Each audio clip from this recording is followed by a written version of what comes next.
if you don't feel like you can put your heart and soul into something that is around it, find a job, find a career, find a direction where purpose is at least part of the reward, because it's the only thing that matters at the end of the day.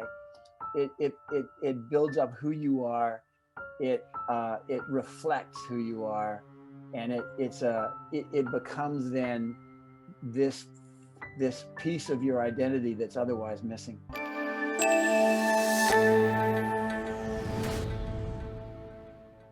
So, hi everyone, thanks for joining tonight's webinar. I am Eric Chung and I will be the moderator for our talk tonight with Andrew Tyndale. But before we start, just a quick introduction to the Professional Development Forum, or PDF for short. PDF was established to help diverse young professionals to reach their full potential in the modern Australian workplace. We believe that everyone, not just the elite few, should have access to the knowledge, mindset, and networks to develop themselves. We believe that by becoming the best versions of ourselves, we lead a happier, more fulfilling life and inspire those around us to do the same. And we do this by running events that aim to inform, connect, and inspire. Now, I'm just going to go over a few housekeeping rules quickly. We encourage everyone to please turn on your webcams so we can better connect with each other. If you have any questions at any time throughout the session or would like to comment on anything that was said, then feel free to type them into the chat box. You will also be invited to ask your questions in the Q&A session, which will be the second half of the 1 hour which we have. Please also note that this session is being recorded, so it may be shared on social media. Tonight, we're very lucky to have Andrew Tyndale as our guest speaker. Andrew has spent more than 35 years in investment banking and funds management, initially in the commercial space and for the last decade in the social sector. In his ongoing work, Andrew originates impact investing opportunities for wholesale capital in sectors like affordable and disability housing, which generate a healthy risk-weighted financial return, as well as a social and environmental benefit. He also advises major foundations and governments on using investment capital to address the world's biggest social and environmental problems. In 2014, Andrew was awarded a Fulbright scholarship and has held numerous commercial and not-for-profit board roles. Together with his wife, Philippa, Andrew has been extensively involved in international development work with Opportunity International Australia, Pater Girls Academy, and Library for All. So welcome, Andrew. How are you tonight? Very well, thank you. I'm excited about this. This is going to be fun. I have no idea what's going to happen, but it should be fun. Neither do I. We'll just see how it goes. Would you mind just starting off by telling us a bit about your background and how you got into investment banking? Sure. So firstly, you'll probably notice that my accent's a little funny. It's because I was born in Canada, and but I've been here almost 40 years now, and I'm an Australian by choice, as maybe some of you guys are as well. My kids didn't have a choice; they just signed up. So I migrated here at the end of 1983 to get married to a woman from Wagga Wagga, and I'd met her on I did an exchange program to Sydney Uni, and I'd only been here about a month when I kind of fell in love with her and fell in love with the place. So I came down, and honestly, I have a business degree, and I had been working full time when I was here on my exchange year, as well as going to university full time, because full time here was like 11 hours a week, and back home it was like 37 hours a week. So I was working full time at the same time, and the group that I had been working for had lined me up with a job interview with this little merchant bank called Hill Samuel. And I went to work for them. I didn't know that Hill Samuel would become Macquarie Bank, and I didn't know that investment banking, I didn't know anything about investment banking. And I didn't know it would become, a sexy industry, and that Mac Bank would end up becoming one of the premier global participants. So the truth is, I stumbled into it, and maybe sort of serendipitous things that happen to you, good and bad. They just have this kind of remarkable way to change trajectory, change a moment of. And I had a job offer from IBM as well, and it wasn't very scientific to choose between them, because IBM, like at the time, I think IBM was offering me $18,000 a year pre-tax, and Macquarie offered me $18,000 a year after tax. So it wasn't a very scientific choice for me. So I went into banking and corporate banking, and I'm a reasonably good salesman. You'll probably get a feel for that. And it turns out that selling money is not that hard. So I did quite well. And my boss and I connected really well. And then he was on a fixed contract with the bank. He'd sold his business into the bank. And when he left, he asked me to go with him. So I jumped out, went with him, and we did on-market takeovers in the craziness of 1985, 6, and 7 before the 87 crash. And tell you some war stories along the way, but it was an amazing time. So yeah, no, that's how I got into investment banking. Okay, and then from there, how did you end up in at Babcock and Brown? Again, circuitously, and some of them were planned jumps, and some of them were unplanned and unwanted. Things happen to you; you kind of end up resilient. We'll talk about resilience a bit later, I think. So I went to work for this fellow called Phil Cave, and he has currently still is very active in private equity. He has a company called Anchor Capital. They do turnarounds.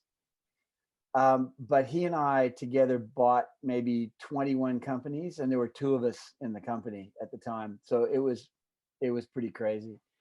That entity, I jumped out and went to a management buyout firm, again, part of a stockbroker. And I could give you the name, but nobody here is old enough to remember these names, so I won't bother. And that was just before the 1987 crash, October 87. And the company that Phil and I had been working in didn't survive that. It got eaten in the crash. So that was probably my first taste of crashes, and how if you have a risk appetite, you should never forget that it comes with nice rewards, but it comes with actual risks as well. And every now and then, once every 10 years or so, they all come home to roost at the same time. So I bounced around a little bit. I went to an American bank that had an office here, again, a bank called Mellon Bank. And I jumped into a small company because I realized I didn't have much experience running anything. I could buy things, I could negotiate them, I could finance them, but I didn't have any management experience. So I jumped into a small company called RDR Services, and it was run by a friend. And it was the wrong business to jump into, but it was great fun. We were placing cars, trucks, sets, and movie stars on the set of movies around the country. And then we would do, back then everything was still film, not digital. And Yep. so we would do the film rushes. So wherever the movie was, Kakadu or Broken Hill, we would pick up the day's film, rush it to Sydney, rush it to the States. And then 2 days later, turn around with a videotape of the film, bring it back to Sydney, out to Broken Hill, so that the director could work out whether they wanted to keep the shots they'd taken from the day before. So I met, superstars like Raquel Welch and some of the others through that. It was fun, but it was a crazy business to jump into because it was very thin margin and very small business. So there wasn't really room for 2 of us. Yep. So I bounced around a couple of times to other investment banks. Well, no, that's not really fair. They were groups. There's a group called Australian that was building growth equity into small businesses, and ideally businesses that could be created here, which could serve the Asian market. And that led, with the same company, into a financing mechanism called R&D Syndication, which I'll be surprised if too many of you remember. But it was a tax-based financing for research and development. And we were very successful. It was very successful. And then this jump I made myself, but I jumped to Babcock and Brown. B&B was a tax-based financier of major airplanes and power stations and large assets where they stripped out different layers of equity. And they liked the idea of the R&D syndication. So I am together with another fellow, we jumped across to Babcock Brown. I think we were employee number 16 and 17 in Australia. And it was a international partnership at the time. And ironically, 6 weeks after we got there, the government changed the tax laws and outlawed R&D syndication. So that was kind of interesting. They were very good. They gave us a couple months or 6 or 8 months to kind of try to figure out whether we could adapt and under the new rules. But then another one of those moments happened where your life changes, even though you don't know it at the time. And my boss, who was a guy called Phil Green at the time, walked in and he tossed this prospectus down on my desk. And it was from it was about a group called AIDC, the Australian Industry Development Corporation, which was an investment bank wholly owned by well, not quite wholly owned, almost wholly owned by the Commonwealth government. And they were trying to sell it. It had kind of spun out of their control, and as part of its constitution, that somebody really bright had given it a government guarantee. So it had issued $6 billion worth of bonds, which the Commonwealth government had guaranteed. Commonwealth government didn't have any control over it or any influence on it, and they kind of wanted to undo that because that liability showed up in the national debt, even though the money was being used by AIDC. It was an ugly relationship deterioration exercise because initially it was wholly owned by the government. Then they floated it, they IPO'd it, and there was a whole bunch of public shareholders and staff. And then they privatized it because they realized they couldn't sell it when it was listed. So they privatized it, and there was a number of lawsuits with staff who refused to relinquish their employee ownership. So they never quite got to full ownership. So they put it to market with an unhappy staff and a government guarantee that was out of control in their mind. And it was an amazing, it took about 9 months to work through the bidding structure. And at the time we were a partnership, probably 16 or 17 partners around the world, and no capital really in the business because everybody, did their own thing. But we had to actually put a deposit of $20 million. This is 1996. So $20 million was quite a lot of money. We had to come up with $20 million just to sit at the table and be a bidder. And if we were unsuccessful, they'd give it back. And if we were successful, they would roll that $20 million into part of the purchase price that we paid for it. That was an amazing transaction. And probably the war stories are too long to stay here and tell you about, but essentially around June, July, we were nominated as the preferred tenderer, having pitched the thing, and they actually put us in charge of the company, running the company, while we prepared our final bid, which came in September. And the structure that we agreed was that we would effectively be a controlled liquidation for the Commonwealth government. And so we agreed that each line in the balance sheet had a value that the auditors had said, and we agreed a pre-agreed discount. And then we were authorized to sell those assets, whether they are loans or projects. And if we got more than the pre-agreed discount, it came off our purchase price. And so the purchase price was net assets was about 400 million. And the really fun part was over the course of those 3 months, we were able to sell enough assets at enough premium to the discounted price that the $20 million we put down was the only purchase price we ended up paying. We made $380 million worth of profits on the sale of their assets, enough to pay out the rest of the purchase price. So we got a company that had 400 million in net assets roughly, for 20 million. And that was the kind of the course of, that changed the course of my life, because it made me a partner instantly, and set up two new divisions, actually, real estate and corporate. And it was just an amazing kind of amazing time. So I have fond memories of AIDC, but it's probably only fond with the benefit of hindsight. I think at the time it was, my wife we had three little kids, and my wife genuinely brought the kids in with dinner one night at about 8 o'clock at night, so the kids could see their dad.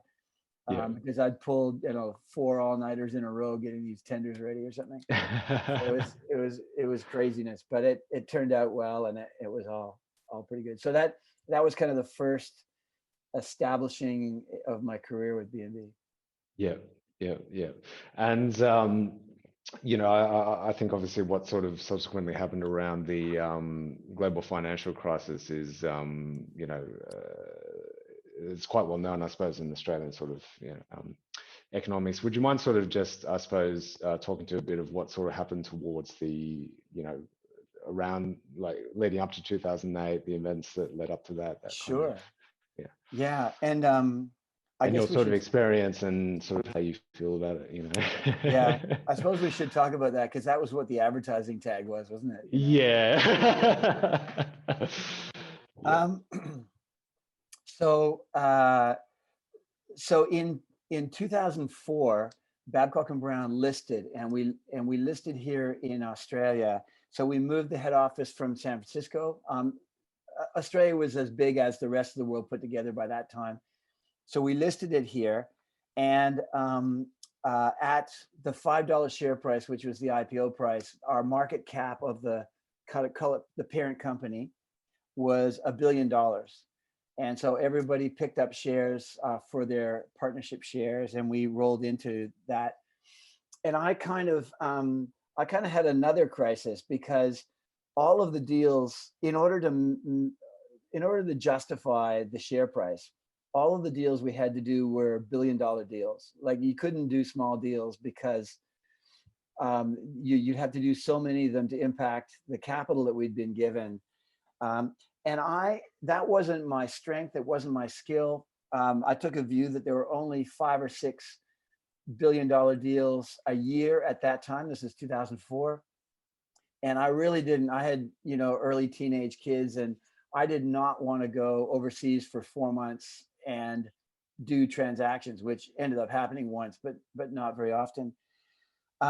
So I kind of made a strategic decision for myself, but not necessarily for the company. And I didn't realize that it would turn out okay. But I decided that I would take the bucket of assets that we had in Australia, some of which we picked up through AIDC, that nobody else wanted.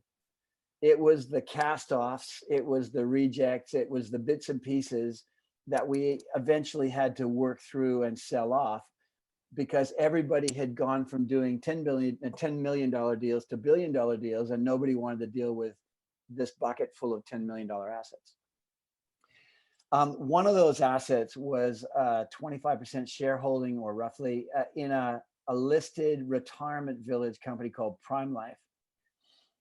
We'd gone in there originally as a rescuer, but it turned out that it was us that needed rescue. The guys who did that deal ended up in 22 litigations with ASIC, because they had been, this public listed company had been raising syndicated investment funds without an AFSL and without any of the appropriate governance or anything else. So one of my early lessons in governance. But Prime Life was part of a movement, and there were other people involved in it. The biggest was Macquarie Bank. But it took a view that retirement living was an asset class that could be distinct from other asset classes in real estate, because it's property backed, but it's a contractual revenue stream that you get over a period of however long the people land there. And every now and then, when they leave, which usually means die, you get a single spike in income and on that unit. And then another 8 years later, you get another spike. And so we took the view that if you could get enough spikes, it was a bit like a bed of nails. If you could get enough spikes, it made the revenue stream even. Whereas if you only had it was very uncomfortable if you only had a small number of spikes because they stick in you. So we ended up aggregating, and it was kind of a race it was really planting the flag in lots of different places. But Macquarie and us really had a race to build that business in Prime Life. And then Prime Life as a listed company kind of ran out of money, and it was in these litigations, and it was expensive to raise money. So I built a trust off to the side that was ironically funded by a group which subsequently disappeared in the 2007 global crisis as well, called MFS. I'm not sure if anybody remembers MFS. So we built up about $1 billion worth of retirement village assets, aggregated them all, and listed that entity as Babcock and Brown Communities. So B&B Communities became one of the funds that were special asset class funds. We had infrastructure funds and power funds eventually, and gas funds and things like that. So to give you a sense of how crazy the market was, but also how crazy the environment was, remember the parent company when it listed had a market cap of $1 billion. And we had some unlisted funds which were controlled by us. By the time 2008 started, at the height of our share market price, the market cap of the parent company, together with the market caps of the companies and trusts that we controlled, was $74 billion. So we'd gone from 1 to 74 billion in 4 years. So with a little bit of hindsight, we probably should have figured that wasn't sustainable. But when you're in the middle of it, it's, you're just head down onto the next transaction. And in fact, one of the reasons that we came unstuck was nobody actually lifted their head up and said, hey, we're all alone right now, and we need to be careful about it. The guys working at B&B was an incredible privilege. Among the smartest people I've ever met, with a huge freedom and a balance sheet to back kind of whatever origination transactions I wanted to take on.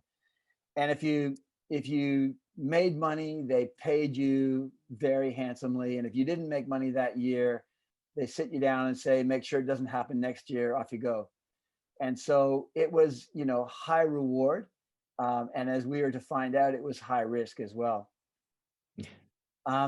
Much of the reward that I was received, for doing these great things was not in cash, it was in shares.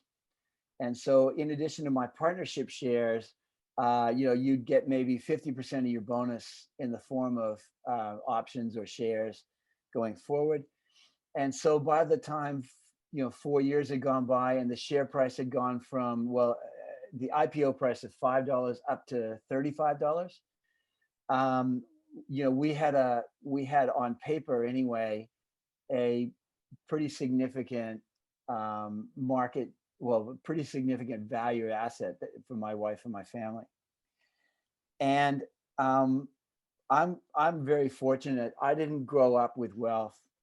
And we were young enough that I hadn't yet become addicted to it. And so we had pledged most of that in our minds for the development work that we were doing in microfinance and in health and in anti-human trafficking and those kinds of things. And, offshore money goes a lot further than it does in Australia. And so we were, in our minds, that was a kind of a nest egg that we could really do some work over there. So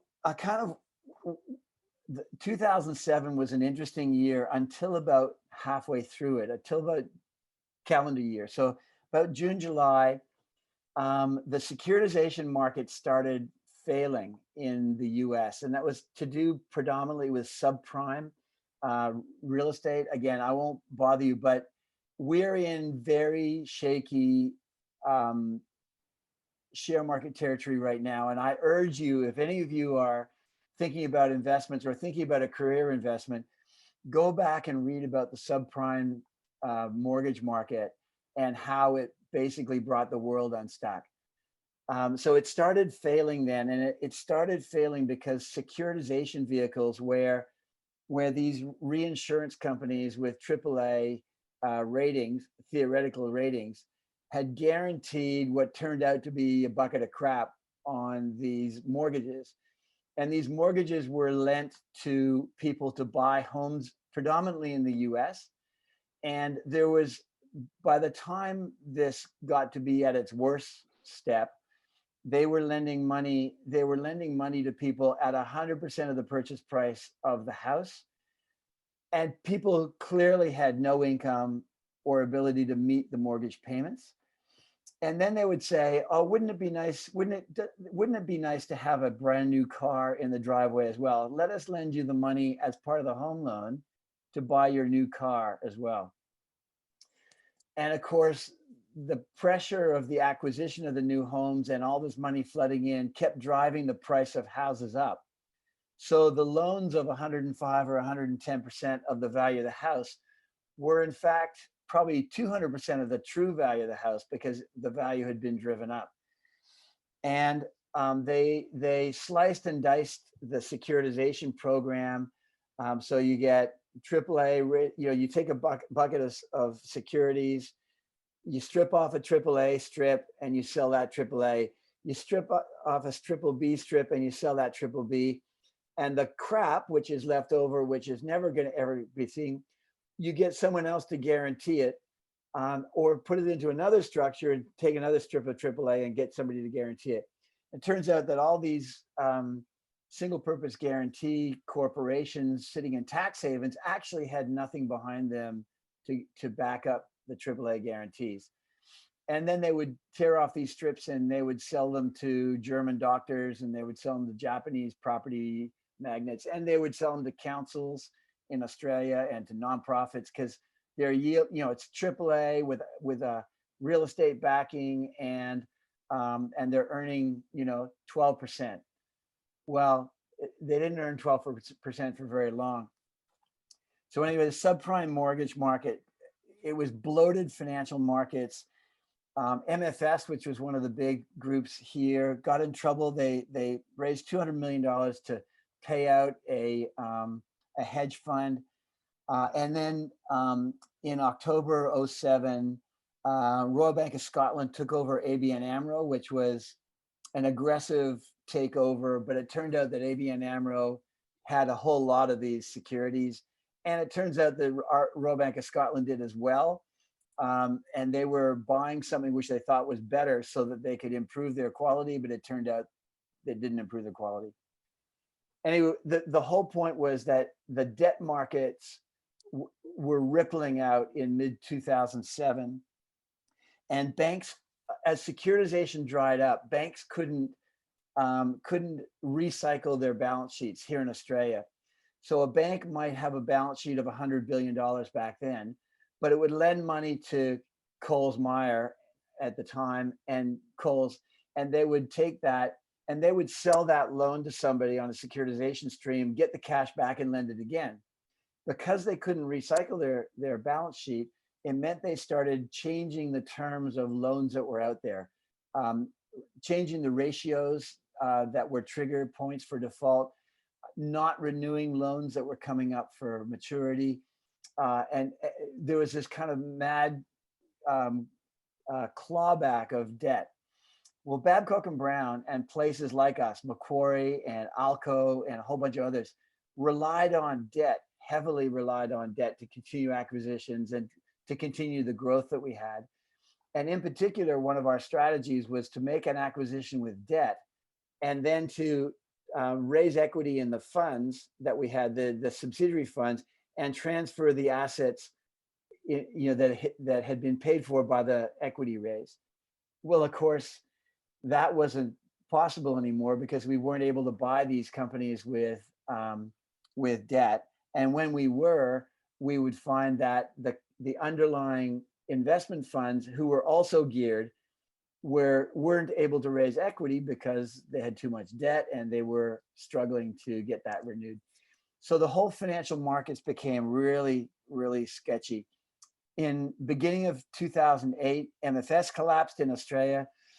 In March 2008, Bear Stearns collapsed and got absorbed by JP Morgan Chase. Lehman Brothers was really shaky, really from the middle of 2008, and then collapsed in September. And then Alco, which is another big Australian group, went under. It was clear it was going to, but it finally went under in November 2008. So this 2008 year was probably the hardest year of my life. It was an awful year. Banks effectively moved into de facto control of Babcock and Brown. You know, there were no board meetings that the banks didn't attend and no board resolutions that the banks didn't approve. So it was effectively in receivership, even though they didn't call it that. And we were forced to sell off assets. We were forced to divest projects that were half built. And then, of course, you know, the press started hounding us because they like that story. They're like sharks circling in the water. Hedge funds started short selling, and hedge funds combined with what I would describe as corrupt press to say, let's have a go at Babcock and Brown Capital on Thursday. You write an investigative article saying how bad Babcock and Brown Capital is. We'll all get placed, and the share price will drop, and we'll all make out like bandits when we buy back in. And they rippled through the dozen or so listed entities, and because there was very little liquidity in the entities because we were a shareholder of 10 to 15%, and our sort of shareholders were in turn involved in the assets, and our employees were. So there's very little liquidity, and anyway, it just became this spiral. And so we watched our share price move from $35 to $17.50 to $12 to $5 to, you know, at the end of 2008, it was 52 cents. And all of the assets, the underlying assets, were still sound. They got sold off to people. They're formed the basis of big infrastructure funds now. Lend-Lease took control of Babcock and Brown Communities, and they still have the 12,000 units or so that we aggregated. So each of the underlying assets was fine. It was the financing and ownership structures that changed. My 50th was that year in 2008. 2008. And we had planned this for several years. We planned this big family holiday in Africa in June, July. And my wife said to me, it was awful reading about yourself in the press and having everybody hound you, and you're feeling like some kind of criminal, even though it's about the financing structure.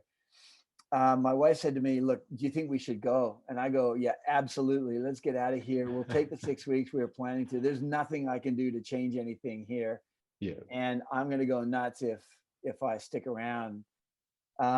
There was a significant amount of bad behavior, active bad behavior, and some disappointing behavior. The disappointing part was all of the senior guys, the 7 or 8 guys who ran the company, just disappeared. I didn't see my boss for 3 months.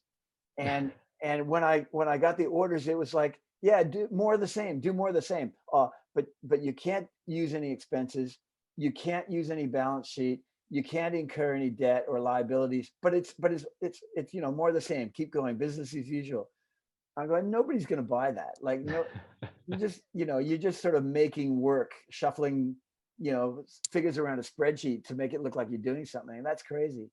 Yeah. So the act of bad behavior, we talk about this in some of the lessons learned maybe, but the people took a view that their lives, they're like on a plane that was going down. So they decided to do whatever they wanted to do because clearly their life was over. Nobody's going to, hold them accountable because for some reason they thought this is all over. Yeah. So we had people starting affairs. We had, one of the senior guys in my division went to do due diligence in Bangkok on an asset that we were never going to buy, and took this other woman who he was very close to as part of the due diligence team. Funnily enough, it was just the two of them. And I'm going, guys, like, you have lives outside this business. There is going to be life after this business. You can't just, give up your life because it's going to come back and bite you. Like you can't do bad behavior like this and expect that it's going to, be fine. So it brings out the best and the worst in people. And it was a torrid, difficult, scary time. Going on that holiday was a very good thing for me because I came back really remembering that there was life outside. I was very concerned about our financial position because I was watching the share price just go down the sink. Yeah. But at the same time, I'd been through crashes before, and I'd seen devastation before, and 6 weeks later, there is life again. Like it feels like it's forever, but it's not. I like to think that I was on the side of the angels and played well and always behaved well and said nice things the whole time. I'm sure that wasn't the case. But one of the things I was kind of proud of was when I came back, I had been running Babcock and Brown Capital and Babcock and Brown Communities. Those are the two funds that I was responsible for. And they had put those two up to tender. Obviously, Lend-Lease won one of them. But they said to me, Andrew, we don't want you to get involved in selling the assets because we want you to hold back in case you want to make a management buyout bid in competition for these assets. And I go, what a load of garbage. You are never going to take a management buyout bid from me in a public company with all the conflicts. And you're just telling me that you don't want me to work on these transactions. That's fine. Unless you give me something productive to do, I'm going to go around the market and find jobs for the 25 junior bunnies who are here crunching numbers on ridiculous transactions that are never going to happen in a make work situation. The only reason you haven't fired them is you're going to have to pay some level of redundancy, and you don't want to make any decisions because nobody who's a decision maker is still in the business. So unless you give, I went to the COO, said, unless you give me a real job to do, I'm happy to do whatever you need me to do around the company. But if you don't do me a real job, I'm going to go and find other jobs for the people in my division. And he said, well, I couldn't possibly condone that. So I'm not asking your permission. I'm telling you, give me a real job or this is what I'm going to do. Condone me or not, I don't care. Yeah. So that was quite fun because it gave me a good excuse to go around to all of my competitors and peers, AMP Capital and the big insurance companies, super funds. We ended up getting job offers for about 20 or 22 people, like jobs, conversations, available interviews and things like that. Yeah. Unfortunately, most of the kids who were there believed that the company was going to pull through, didn't want to upset anybody, and didn't want to jump into those jobs, didn't want to take up the offer. So they ended up basically going down with the ship. Yeah. Which was kind of over and above beyond the Call of Duty, I think. Yeah. So look, it was an awful time. And yeah. I might move into kind of the lessons and just take a few minutes on the lessons. I'm sorry, I talk of war stories a bit too much. Yeah. Yeah. So just a quick lessons about this. Success tests a person way more than failure. And keep that in mind, because you will have seasons of great success, and you'll go through these moments of crisis. But the moments of crisis shouldn't be feared, and they're not what test you. Success is what tests you. Um, limit. This is a hard thing to say, but limit how much you commit yourself to your employer. Keep a life outside, um, because you're not going to get loyalty back from your employer.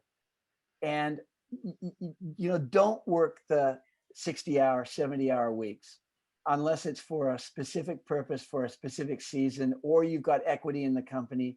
But if you're an employee, set boundaries and live a life outside, because it's the life outside that will see you through when that company or that employer or that job disappears. Because all the rest of that stuff stays around long term. Your job's going to come and go. Stay true to who you are. Don't go for the bad behavior in a crisis. Don't fall in a heap. This is going to pass. That's one of the lessons too.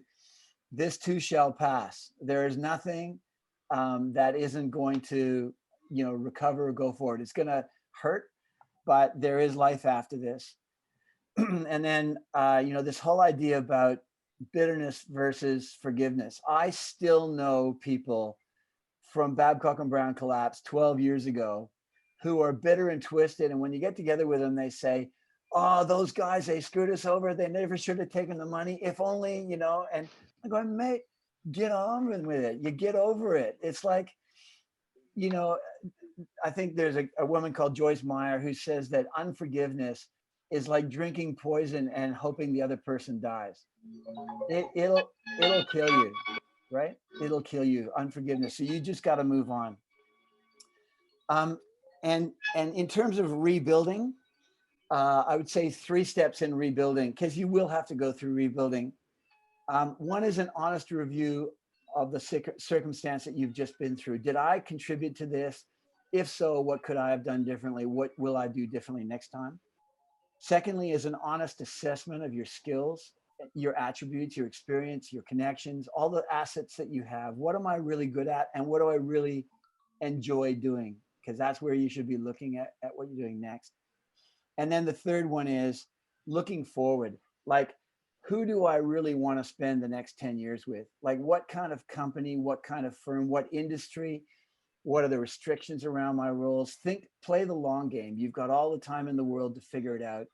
You guys, if you're 30 years old now, you're going to have a working career, probably, truthfully, of another 40 or 50 years.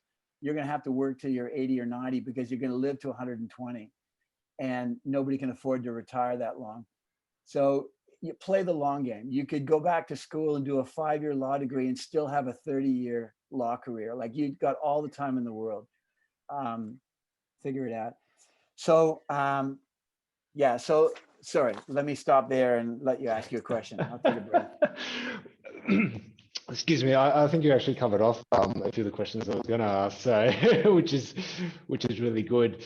I think one of the questions which I did have was, were there things that happened earlier in your life which shaped how you responded to this situation? So, I mean, you mentioned things such as, obviously there were other sort of economic sort of crises in the past. What else do you think sort of shaped, like, did you have any personal experiences? Do you think it's the way you grew up, or do you think it's something more sort of inherent in, sort of how you are, in terms of the difference between your response and, say, how, some of your peers sort of reacted? Yeah, it's a great question. It's almost the, is this nature or nurture? Was I born resilient, or, is it something you learn? And I don't really know the answer to that, except that I guess I would say resilience is a little bit like singing or running. Everybody can do it at one level. If you don't think you can run, just get chased by a dog, see how fast you can run. Like, everybody can do it at one level. Yeah. But to become an Olympic sprinter or a professional singer requires a ton of practice and training and experience and all those things. And so I think no matter what your natural gifting in resilience is, whether you're fragile and easily shaken or anxious. You can take that and train yourself, unfortunately through experience, but you can train yourself into becoming much more resilient and into becoming much more um, to recovering much faster. So you're going to recover. The resilience is really about how quickly do I change tack? How quickly do I think about the future rather than the present or the past? How quickly can I change into forward gear again instead of being stalled? Um, and sometimes, I think I wonder sometimes whether I make those decisions too quickly rather than taking the time to sit back and do more contemplation about what I want to do for the next time. I see an opportunity and jump into it because my response to crisis is to work my way through it, work my way out of it.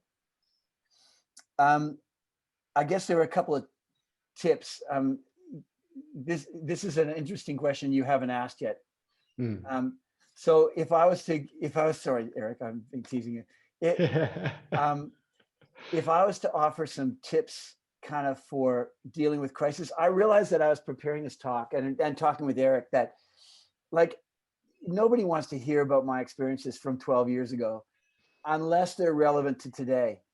And the answer is we've got a global pandemic. We've got companies doing it tough. We've got other companies screaming along. I don't know what it looks like when this goes back to a new normal, but my guess is it's not going to look like it did 12 months ago. And I think different, like, for example, take commuting. If you're invested in an office REIT in Sydney or Melbourne, I would sell immediately because there's going to be vast vacancies in the future because people worked out you can actually be as productive or more productive working the majority of the time from home or remotely anyway. So people are going to come up with new solutions. So tips. One is do not tough it out alone. Men, don't go into your cave and figure out the solution and come back out again. Women are much better at sharing problems and sharing it. Guys, you've got to do it in community. You've got to do it in partnership. Find a partner, a mentor, a community, a church community, whatever it is. There's a truth that love drives out fear. And you need to be loved on. We were built to be herd animals and stand shoulder to shoulder with the horn sticking out rather than sticking in. So you gotta, and that's a good lesson for other people that if you know somebody, even if you're fine and you know somebody who's doing it tough, go love on them. They need it. They need you to listen. They don't need you necessarily to solve the problem. They need you to listen, and they just need you to be there to talk it through. So fostering gratitude, like choosing not to be anxious, I think is possible. I think you can mentally discipline yourself to choose not to be anxious.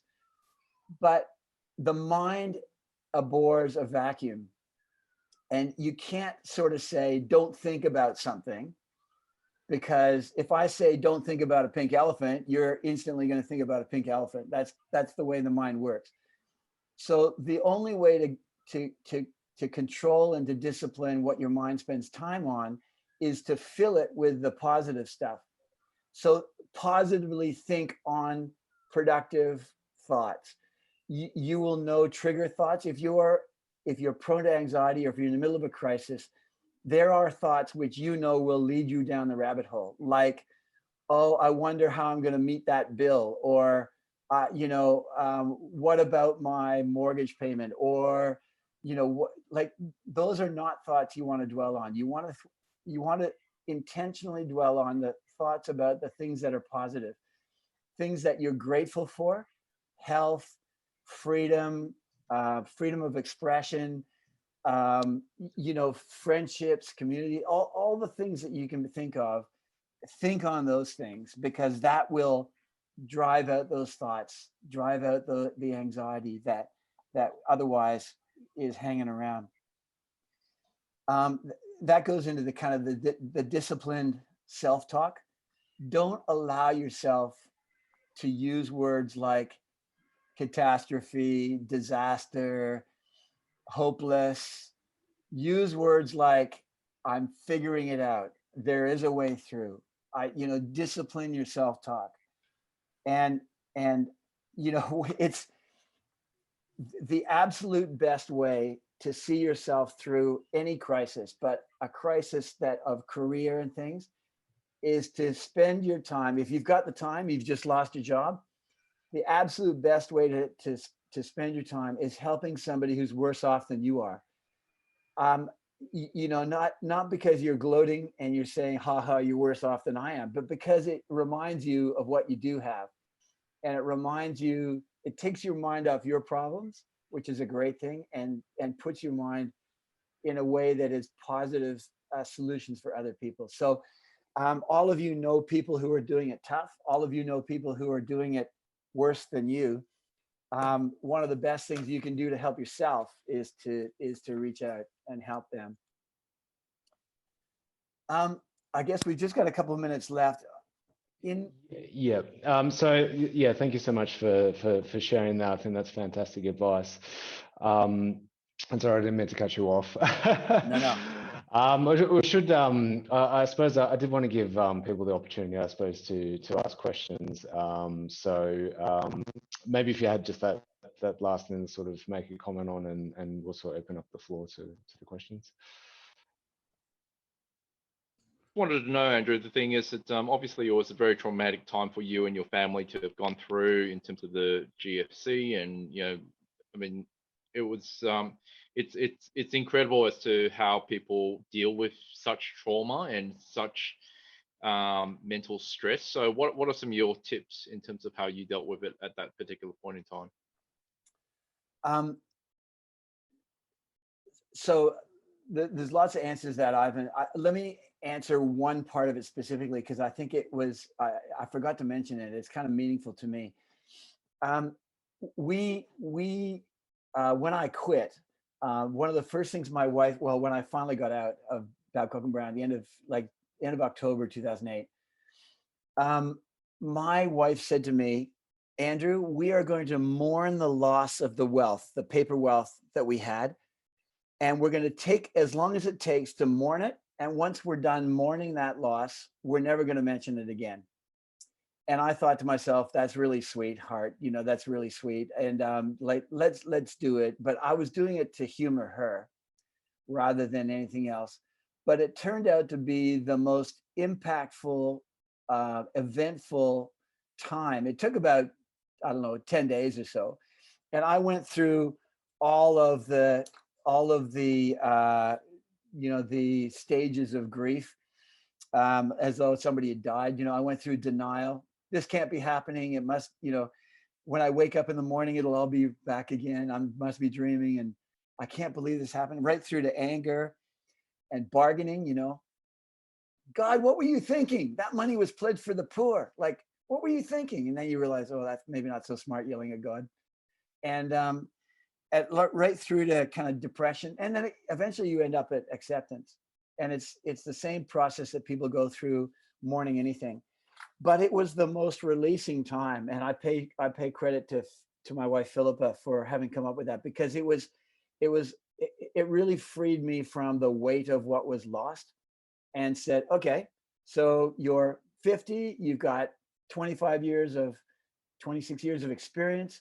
What do you feel like doing? What do you want to do? You're healthy. You can do pretty much whatever you like. And that attitude is way better than going, oh my Lord, I'm going to have to, how do I pay off the debt that I'm left with after all this? And so that it was really mourning the loss, getting over that and moving on, that really triggered the first look forward spot for me.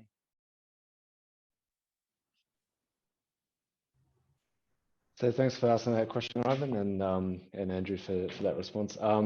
So Tao had a question. Sorry, Tao, if you wouldn't mind unmuting yourself and asking a question. Hey, Andrew. My question was around one of your life lessons around, success is more about testing success tests a person more than failure.